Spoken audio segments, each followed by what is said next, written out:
ప్రదీప్ చాలా కైతాలు తెచ్చుకున్నాం.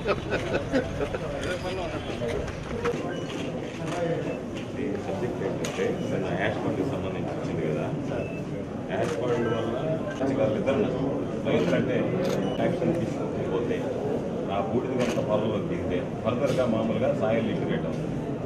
అందుకని వీలైనంత త్వరగా ఆ సాయిల్లో ఉండేటువంటి దాన్ని మామూలుగా సీల్ రిమూవ్ చేసి వాళ్ళకి ఏదైనా సర్వేపల్లి నియోజకవర్గానికి సంబంధించి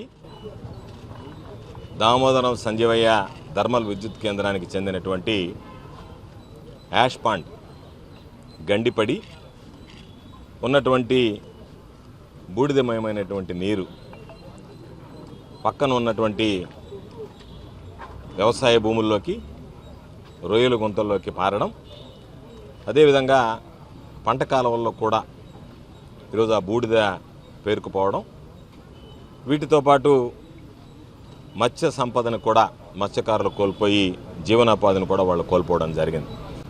దీనికి సంబంధించి ఎంత మేర నష్టం జరిగింది అంటే విస్తీర్ణం ఎంత, ఆ విస్తీర్ణంలో జరిగినటువంటి నష్టం అంచనా ఎంత అనేటువంటిది నిర్ధారించి అక్కడ ఉన్నటువంటి రైతులకి నష్టపరిహారం అందించడంతో పాటు మత్స్యకారులకు కూడా ఈరోజు జీవనోపాధి కల్పించడానికి జీవన భృతి ఏర్పాటు చేయండి అని చెప్పి గ్రీవెన్స్ డేలో ఈరోజు ఇవ్వడం జరిగింది. రైతులందరం కలిసి వచ్చి ఇవ్వడం జరిగింది. దానితో పాటు ఎక్కడైతే ఈ పొరపాటు జరిగిందో ఈ పొరపాటు జరగడానికి కారణాలు విశ్లేషించి ఎన్ని రకాలైనటువంటి అన్యాయాలు, అక్రమాలు ఏపీ జెన్కోలో గతంలో జరిగాయో, ఈరోజు జరుగుతున్నాయో వాటి మీద కూడా సమగ్రంగా న్యాయ విచారణ జరిపించి ఎవరైతే బాధ్యులైనటువంటి వ్యక్తులు ఉన్నారో వాళ్ళ మీద చర్యలు తీసుకోవాల్సిందిగా కోరి ఉండమైంది. ఎందుకు న్యాయ విచారణ అన్నామంటే ఈ ప్రభుత్వంలో ఎవరికి నమ్మకం లేదు. ఈ ప్రభుత్వం మీద, ఈ ప్రభుత్వం పారదర్శకంగా విచారించి బాధ్యులైనటువంటి వాళ్ళ మీద చర్యలు తీసుకుంటామనేటువంటి నమ్మకం, విశ్వాసం ఈ ప్రభుత్వం 2 నెలల కాలంలోనే కోల్పోయింది. కాబట్టి ఈరోజు న్యాయ విచారణ అనేటువంటిది జ్యుడిషియల్ ఎంక్వైరీ జరిగితే దాని ద్వారా వాస్తవాలు వెలుగు చూస్తాయి. దానితో పాటు ఈరోజు ఆ రైతులకు సంబంధించి న్యాయం జరిగేటువంటి పరిస్థితి ఉంటుంది. కాబట్టే దాని మీద ఈరోజు ఆ విధంగా మీరు చర్యలు తీసుకోండి అని చెప్పి జిల్లా కలెక్టర్ గారిని ఉద్దేశించి ఈరోజు గ్రీవెన్స్ డేలో రైతులందరం కలిసి విజ్ఞాపనని సమర్పించడం జరిగింది.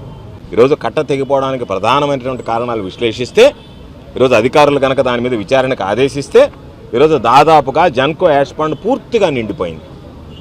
జెన్కో యాష్ పాండ్ పూర్తిగా నిండిపోయిన తర్వాత ఈరోజు ప్రమాదం జరగడానికి కారణమైంది. ఎన్నికలకు ముందే దానికి సంబంధించి డీసిల్టింగ్ చేయాలి, ఉన్నటువంటి పూడిక తీత పనులు ప్రారంభించాలని చెప్పి అంచనాలు తయారు చేసి, ఎస్టిమేట్లు తయారు చేసి పంపించి వాటికి టెండర్లు పిలవడం జరిగింది. టెండర్లు పిలిచిన తర్వాత, ఈ ప్రభుత్వం ఏర్పడిన తర్వాత, టెండర్ ఫైనలైజ్ అయిన తర్వాత ఏ కాంట్రాక్టర్ అయితే దానికి సంబంధించినటువంటి అర్హత సాధించాడో, ఏ కాంట్రాక్టర్ అయితే పనులు ప్రారంభించాడో ఆ కాంట్రాక్టర్కి సంబంధించి పనులు ఆపించారు. ఆపించి వాటికి మరలా రివైజ్డ్ ఎస్టిమేట్స్ వేసి రేట్లు పెంచి ఆ కాంట్రాక్ట్ కొట్టేయాలనేటువంటి ఆలోచన చేశారు. ఆ కాంట్రాక్ట్ కొట్టేయడానికి ప్రయత్నం చేస్తే ఉన్నటువంటి అధికారులు ససేమి రానడంతో ఆ ఉన్నటువంటి కాంట్రాక్టర్తో బేరసారాలు సాగించడానికి సమయం పట్టింది. కాబట్టి 2 నెలల సమయంలో ఈరోజు డీసిల్టింగ్ పనులు పూర్తి కాలేదు. దాదాపుగా డీసిల్టింగ్ అనేటువంటిది మొత్తం 6 నెలల్లో మొత్తం ఆ యాష్ పాండ్ అంతా ఖాళీ అయ్యేటువంటి పరిస్థితి ఏర్పడింది. ఈ 2 నెలలు కనుక పనిచేస్తుంటే 1/3 వంతు సులభంగా ఈరోజు యాష్ని అక్కడి నుంచి తీసివేసి ఉంటే ఈ ప్రమాదం జరిగి ఉండేది కాదు. కాబట్టి అన్ని ప్రమాదాలకు కారణం తెలుగుదేశం ప్రభుత్వం అధికారంలో ఉన్నప్పుడు తీసుకున్నటువంటి అనాలోచితమైనటువంటి నిర్ణయాలు, అవినీతి, అక్రమాల వల్ల ఈరోజు ఆ ప్రాంత ప్రజలు ఇబ్బంది పడుతున్నారు. వీటి మీద క్షుణ్ణంగా ఇటువంటి మరలి తిరిగి పునరావృతం కాకుండా చర్యలు తీసుకోవాలని కోరుతున్నాం.